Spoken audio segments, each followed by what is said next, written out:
Bueno, buenos días a todos. Yo soy Elena Vega, como ha dicho José Luis, soy R3 de Familia en el Centro de Salud de Rodríguez Arias y hoy vengo a hablar de los algoritmos del soporte vital avanzado, que ya conoceréis, pero siempre está bien repasarlo.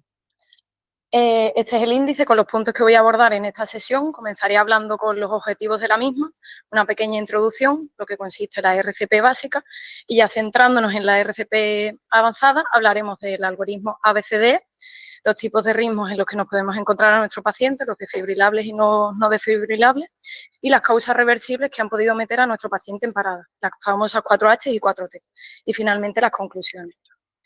Pues bien, en el ámbito hospitalario siempre vamos a tener ese comodín de la llamada. Yo en las urgencias en el hospital siempre está ese comodín de llamar al adjunto o el comodín de llamar a la UCI.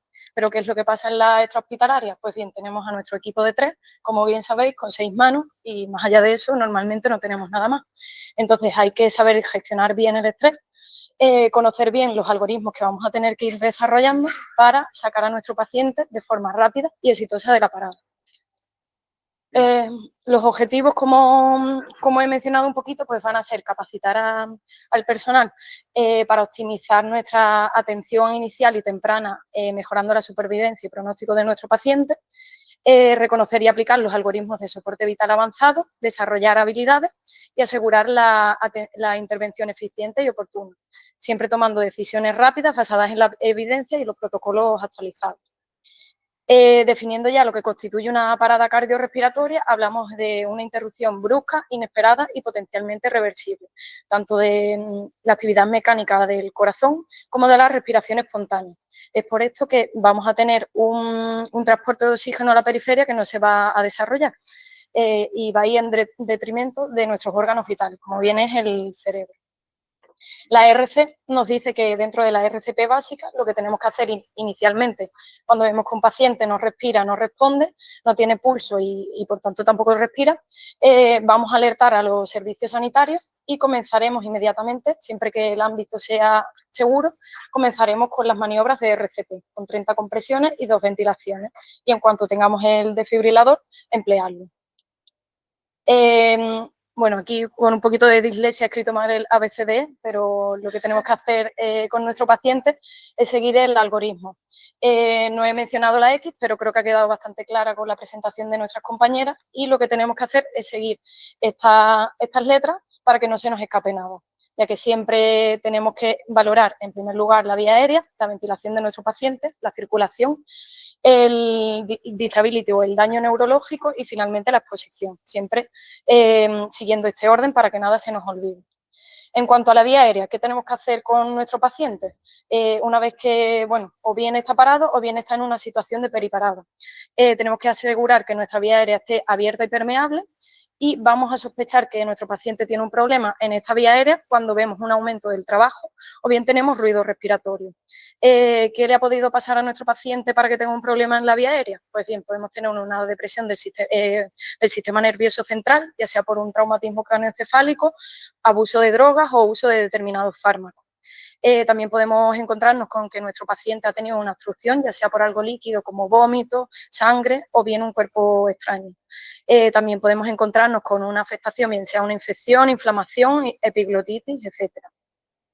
¿Y qué es lo que tenemos que hacer para solventar los problemas que nos encontremos en esta vía aérea del paciente? Pues vamos a tener que hacer las técnicas que conocemos de apertura de la vía aérea, la maniobra frente-mentón, para que nuestro paciente no tenga esa obstrucción, o bien en el caso de que el paciente sea un paciente politraumatizado, haremos las técnicas de elevación mandibular y de tracción mandibular.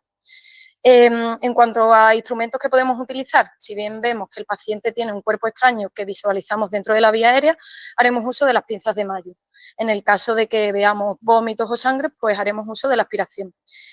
Y siempre en la vía aérea tendremos que ir optimizando al paciente. Podemos hacer uso posteriormente de las cánulas de Guedes, orofaringia, o incluso de dispositivos supraglóticos, siempre optimizando. Igual de primera entrada no tenemos que intubar al paciente, pero sí que podemos ir anticipándonos a lo que va a pasar. Y si vemos que el paciente seguramente termine en parada, pues podríamos ir preparando las cosas para la intubación.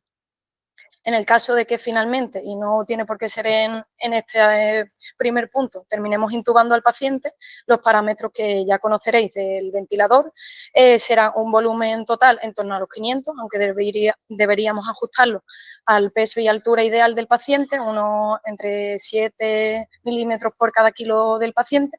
La frecuencia respiratoria, que será de 10, en el caso de la parada estoy hablando. La FiO2, que siempre la pondremos al 100%, el trigger desactivado. La PIP, en el caso de la parada, como sabéis, será 0. La presión máxima será de 60 en el caso de este ventilador, o la máxima permitida dentro del ventilador que tengáis en vuestras ambulancias. Y el tiempo de inspiración-expiración será de 1,5. Luego pasaremos a valorar la ventilación del paciente. Haremos una inspección, veremos si nuestro paciente tiene una ingurgitación yugular, si tiene una desviación traqueal, ver si tiene algún tipo de alteración entre un emitórax y el otro, si hay diferencias entre uno y otro. Valoraremos la frecuencia respiratoria, el ritmo, muy importante el uso de la capnografía, la pulsiosimetría, y también haremos una palpación en el caso de que sospechemos alguna herida dentro, algún traumatismo dentro de las costillas, y también haremos una auscultación por ver si hay asimetría entre un campo pulmonar y otro. Pasando a la circulación, hablaremos de que podemos tener de que la parada haya podido ser de una enfermedad cardíaca primaria o secundaria.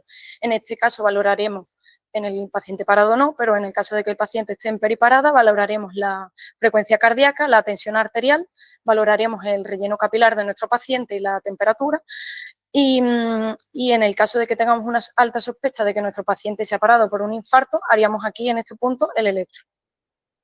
Luego pasaríamos a valorar la D o deterioro neurológico, que en este punto evaluaríamos también que hemos solventado todos los problemas que nos hemos ido encontrando, tanto en la vía aérea, en la ventilación como en la circulación. Y posteriormente haremos una evaluación del Glasgow de nuestro paciente, la temperatura corporal, el estado de las pupilas, si son reactivas o no a la luz y si hay asimetría entre una y otra, y si el paciente podemos sospechar que ha tomado algún tipo de tóxico. Si llegamos al domicilio y vemos que hay una serie de blisters, pues podemos pensar que la parada de nuestro paciente se ha debido a esto.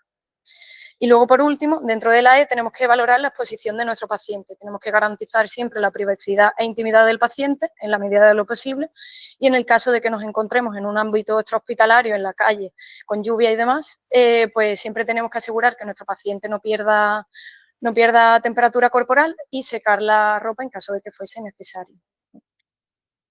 Y luego aquí son unos conceptos esenciales que nos lanza la ERC, ya está a puntito de salir las nuevas guías, y resumiendo así un poquito, es que siempre tenemos que priorizar las compresiones torácicas en nuestro paciente, desfibrilando de forma precoz siempre que sea posible en un ritmo desfibrilable, o administrando adrenalina en el caso de que el ritmo sea no desfibrilable en cuanto tengamos la vía. Siempre pensar en las 4H y en las 4T, y coordinándonos siempre para actuar de forma efectiva, temprana y precoz. Y ya centrándonos en los tipos de ritmos que nos podemos encontrar en nuestro paciente que se ha parado, podemos encontrarnos con un paciente que se encuentre en un ritmo desfibrilable o no desfibrilable. Dentro de los primeros nos encontraremos con un paciente que una vez que lo monitoricemos estemos en una fibrilación ventricular, que como sabéis es un ritmo completamente anárquico, o bien una taquicardia ventricular sin pulso, porque estamos en la parada. Y dentro de los no desfibrilables hablaremos de la sistolia y la actividad eléctrica sin pulso. Este algoritmo resume muy bien qué es lo que hay que hacer en el caso de que tengamos un paciente en parada, que nosotros seremos el punto en el que nos avisan para que vayamos a atender a ese paciente que está en parada, y en cuanto podamos empezamos con las 30 compresiones, de unos 5 centímetros de profundidad más o menos. Evaluaremos el ritmo, en el caso de que sea un ritmo desfibrilable, administraremos la primera descarga y el algoritmo que vamos a ver en las siguientes diapositivas, y en el caso de que sea no desfibrilable, la adrenalina en cuanto sea posible.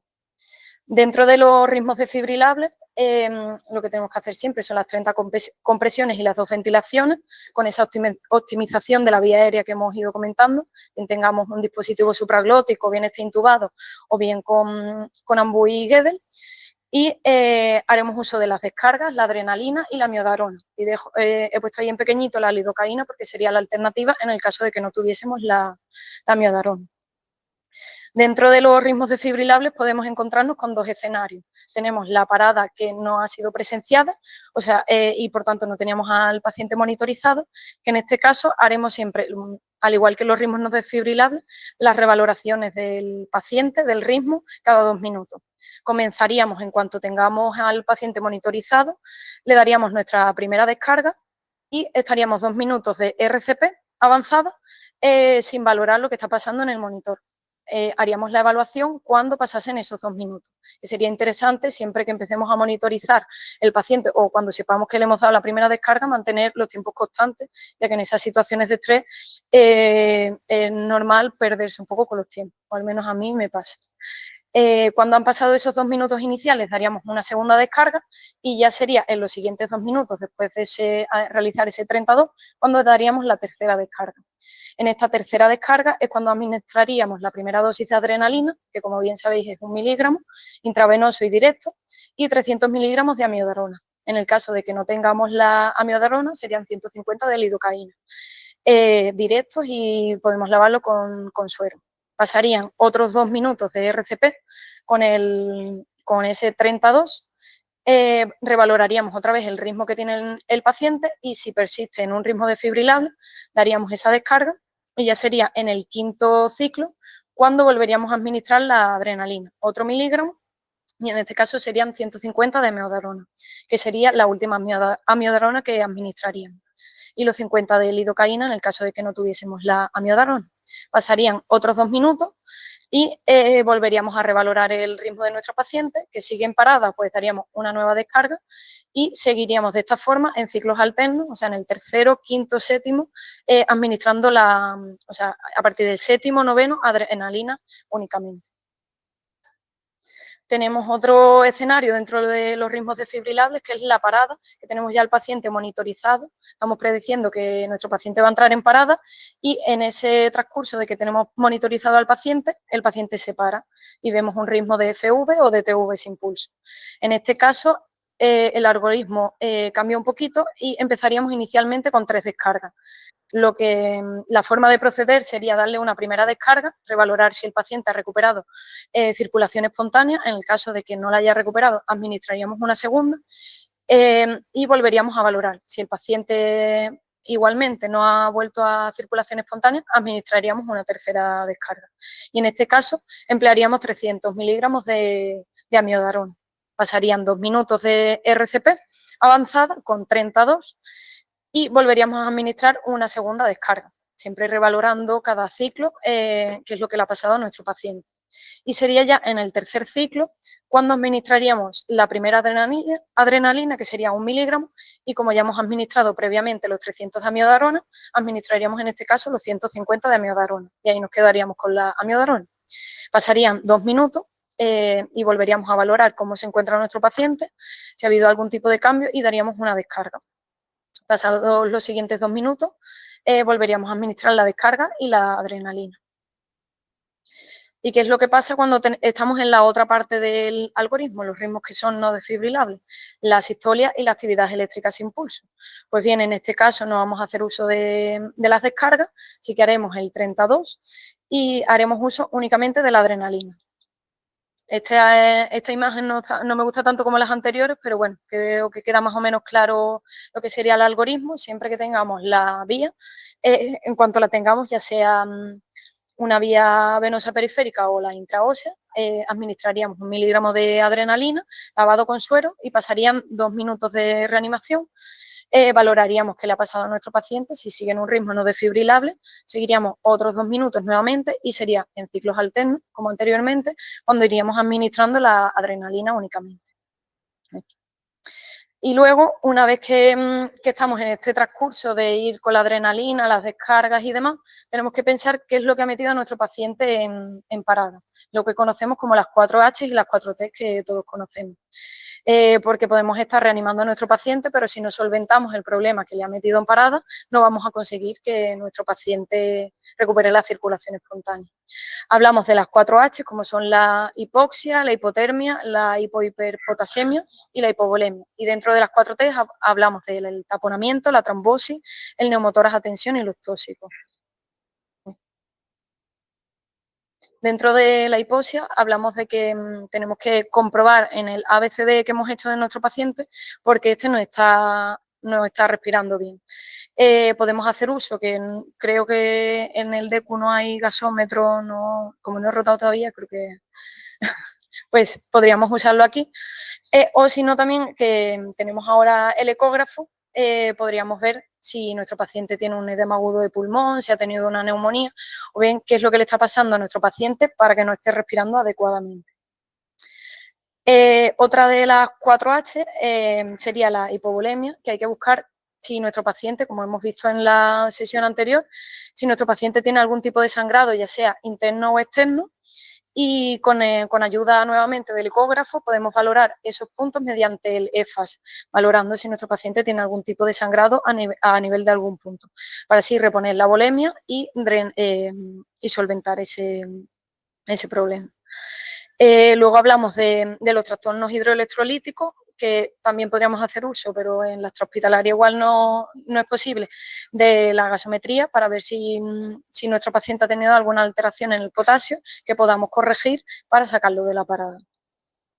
Y luego hablamos de la hipotermia, que ya hemos visto que compone una de las partes de la triada letal del trauma, y tenemos que asegurarnos de que, sobre todo en un paciente politraumatizado, tenemos que asegurar que nuestro paciente tiene una correcta temperatura y calentarlo en el caso de que no la tuviese. Luego, dentro de las 4T, podemos hablar también del neumotórax a tensión. Lo sospecharemos principalmente en pacientes que han tenido algún tipo de accidente, que veamos una disminución de los ruidos respiratorios en un emitórax con respecto al contralateral, que haya una defección traqueal, y aquí haremos uso del protocolo Blue y valoraremos mediante el punto M qué signo nos encontramos, si el signo de la orilla o el signo de la estratosfera. Y así, en el caso de que tengamos un neumotórax a tensión, lo drenaríamos. También podemos encontrarnos con otro escenario en el que la ecografía nuevamente tiene su papel fundamental, que es el taponamiento cardíaco. A nivel susifoideo colocaríamos el ecógrafo y valoraríamos si nuestro corazón se encuentra flotando dentro de un halo negro, y el tratamiento pues sería la pericardiocentese. No sé si habéis tenido que hacer alguna vez en la extrahospitalaria.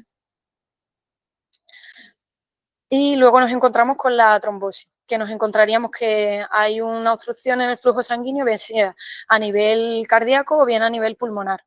En el caso de que sea a nivel cardíaco, la sospecha siempre va a ser importante para hacerle un electro y veríamos si tiene algún tipo de ascenso que nos indique a qué nivel está la obstrucción.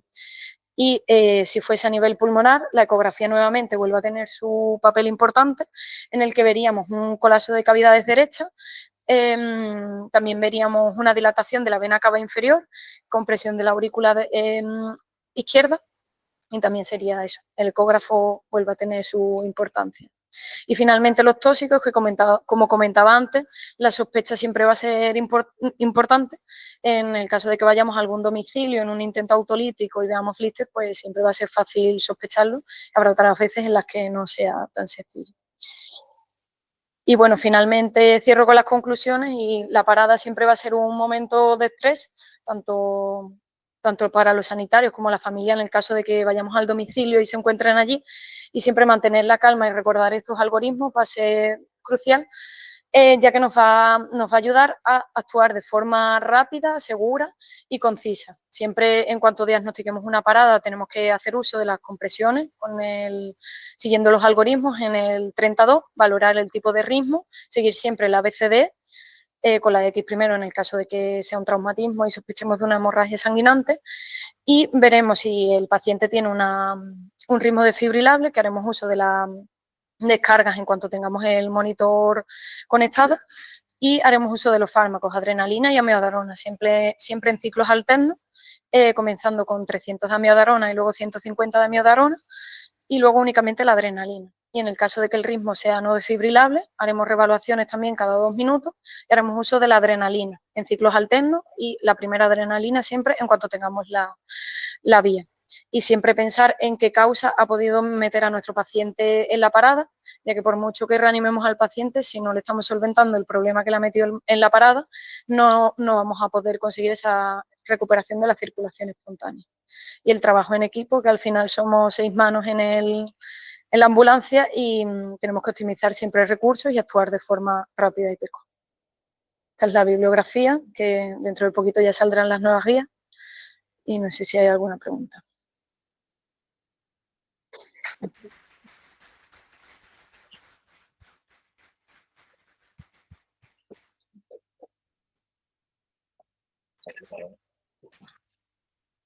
Bueno, no hay pregunta, ¿no, para Elena? ¿Cuántas paradas soléis tener por bono? ¿Cuántas salen, no? Es la al mes. ¿Cuántas salen o cuántas se ¿Cuántas tenéis al mes? al mes? Depende de cada una. Eso es Del gasto de cada uno.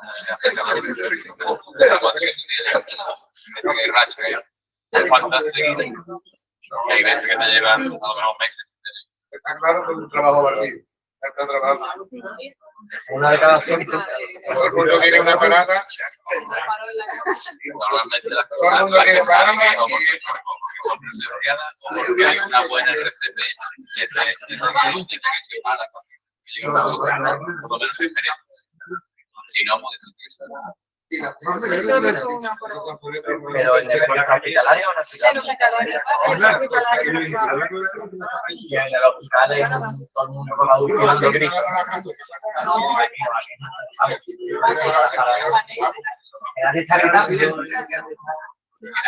Gritando cómo se puede encontrar en el lado de la UCI.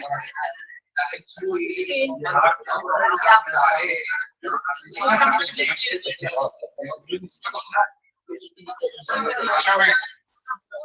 El problema es que hay demasiada gente. Nosotros somos